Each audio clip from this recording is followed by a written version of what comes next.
Welcome to the Jersey Barrier, where we love highways and we hate New Jersey. Today we're going to be talking about the final leg of I-81. Today we're going to be finishing our trip up 81 all the way up to the Canadian border from Harrisburg, Pennsylvania. And as you can see on the map, we have had it the whole way up from near Knoxville. And here we're on 322 and we get our first sign for 81 South Carlisle, 81 North Hazleton and Allentown. Hazleton is terrible. It should definitely be Wilkes-Barre or I think Scranton. And Hazleton is just important because it's the junction with 80. There's nothing really good there, but PennDOT, we know how that is. But if you notice, there's a little gantry behind this gantry. Oh, it's a whole new sign. Wow. PennDOT put a whole new sign behind the old sign, and this new sign is actually worse in a lot of ways. The pull-through for State College is pretty good. 81 South Carlisle is good. The arrow per lane guide is good, but they take away the mention of 78, and then they put Hershey instead of Allentown, which is terrible. So they built a new gantry and a new sign for it to be blocked by the old one. Good job, PennDOT. And we're on 83 here at the end of it, and 81 South for Carlisle State College, and 81 North 278 Hazleton Allentown. So besides Hazleton, that's a good sign. And on our mileage sign, we get Allentown on the top line and Hazleton on the bottom line. No reason why there shouldn't be Scranton there. Maybe put Allentown, Wilkes-Barre, and Scranton. That'd be pretty good. And on our minor junctions, we do get Hazleton and Allentown, as well as Harrisburg southbound.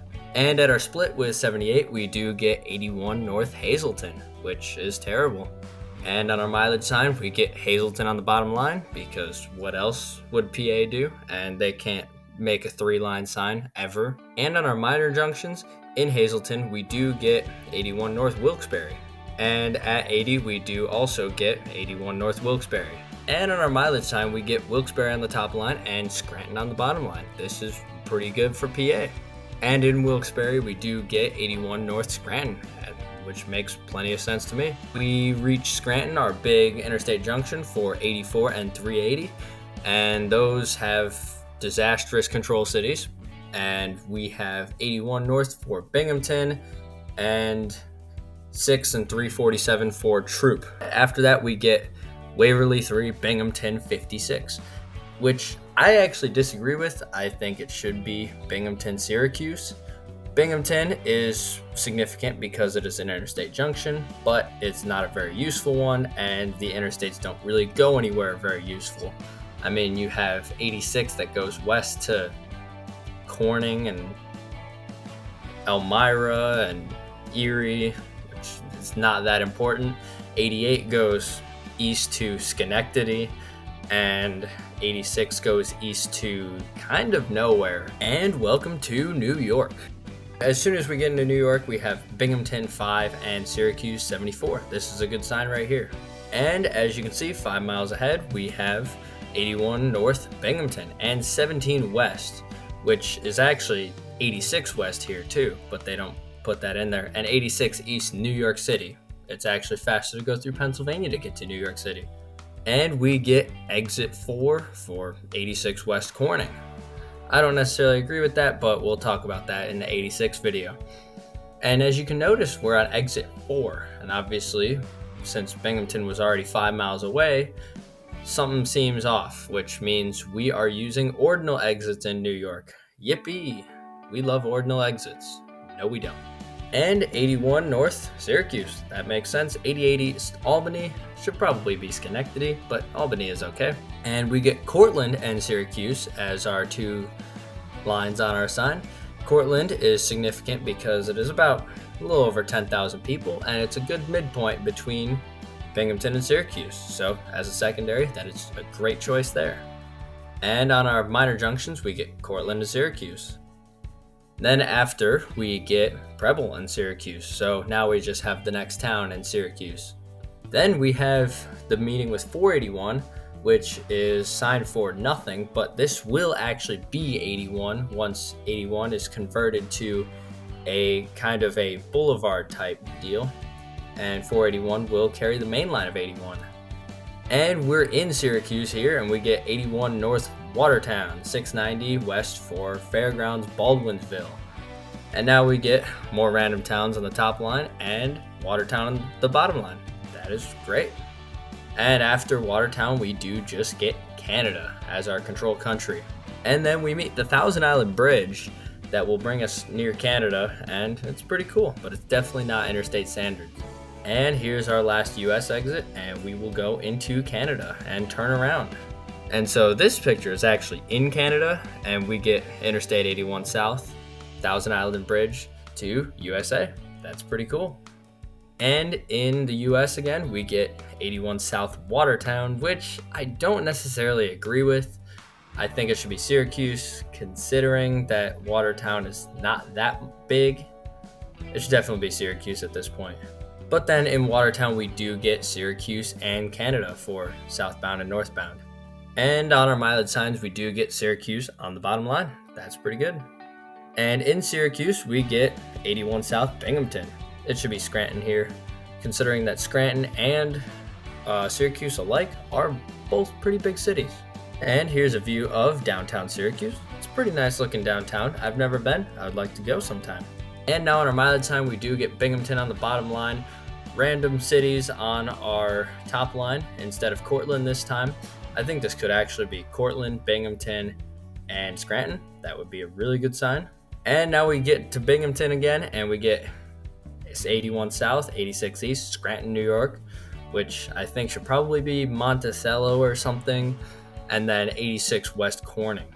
And now we get just Scranton, 45. And welcome to Pennsylvania. This is our thumbnail picture, and look at the scenery. It's pretty nice. Very green, the mountains in the back, and we'll probably have some terrible control cities now. Or we don't. We have Binghamton and Scranton. Those are fine. That's pretty good on the minor junctions. And I won't really bother with the minor junctions anymore because we kind of figure it's the same as the primaries, and we'll see all the primaries going through. And now we get a pull through on 81 for Wilkes-Barre, which is the next town over, and 84 and 380 control cities. We won't talk about it. And now we get 81 North Scranton, 81 South Hazleton in Wilkes-Barre. Hazleton is even worse this direction because you're refusing to sign your own capital of Harrisburg. Why would you do this, PA? You're terrible. And at 80, we finally get 81 South Harrisburg. And now, at the end of it, we get 81 South North Harrisburg and Carlisle, 83 South South Harrisburg and York. 83 South should probably be signed for downtown Harrisburg and Baltimore, and 81 should just be Carlisle. But what can I do? I'm not PennDOT. So that'll wrap up the entirety of I-81, and we will talk about our what was signed, which is pretty simple all the way up. They did a decent job, except for Hazleton is my really big one. And you can pause to see the rest of the choices. But what would Jeremy do? I would make a couple changes. I would have Scranton and Allentown with Wilkes-Barre as a secondary, then Scranton with Wilkes-Barre as a secondary, then Syracuse with Binghamton as a secondary, and then Cortland, and then I would go Watertown and Canada. And southbound, I would go Syracuse with Watertown as a secondary. Watertown is fine as a secondary there. And then Scranton right away from Syracuse, with Binghamton being a secondary and Cortland being on the top line all the way until Cortland.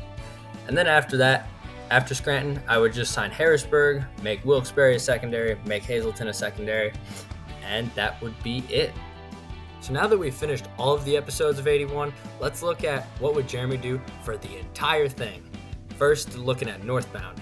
So northbound, I would sign Roanoke, then Stanton, then Harrisburg, then Scranton and Allentown, then just Scranton, then Syracuse, Watertown, and Canada, with secondaries, various different secondaries, and a little mileage sign I made on the side called Travel America, which I think should actually be on the outskirts of every metro area to every primary control.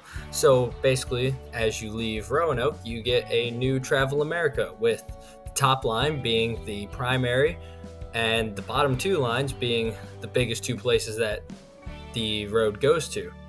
And for the first one of the road, so let's say the start of 81 here, you throw in the end of the road as a fourth line because that seems kind of cool. So you throw in Roanoke, Harrisburg, Syracuse, and then Thousand Islands, New York. And then you get to see some really big numbers on the signs, but at least that way it's helpful to really long distance travelers that might be taking that road for a long time.